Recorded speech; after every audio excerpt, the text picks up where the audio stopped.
Let me ask you about rainy days, if I may.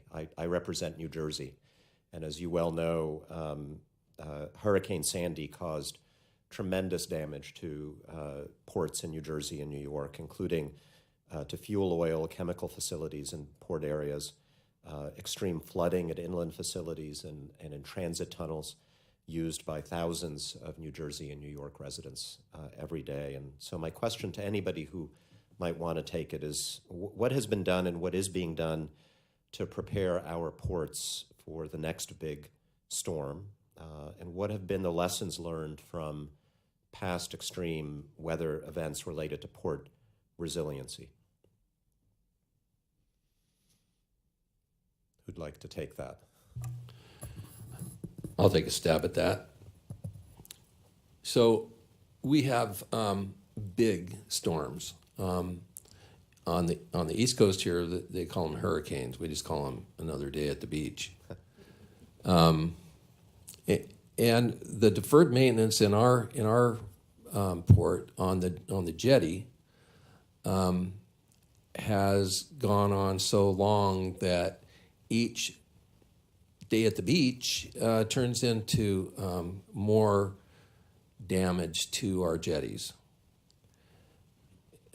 So it's hard to talk about preparing for the future when we have such a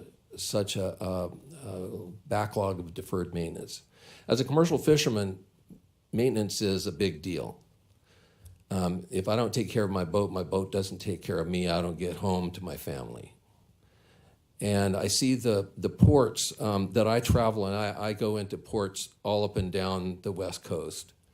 And I see each one of these, with the exception of the big ports that tend to get most of the attention and the money, all of the smaller ports, even our biggest port outside of the Columbia River in the state of Oregon, which is the Coos Bay Harbor, like I said earlier, has lost 380 feet of length over the last 30 years.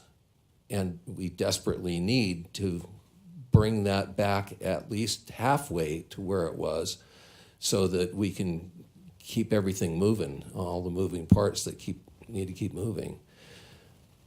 So I don't know if I addressed your question, but it's important to me to look at maintenance, the deferred maintenance first before we try to look into the future.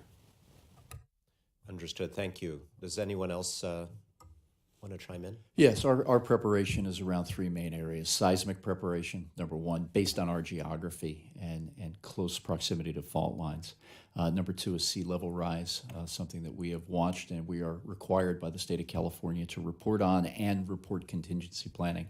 And then thirdly, stormwater capture and what we do with the shifting land mass.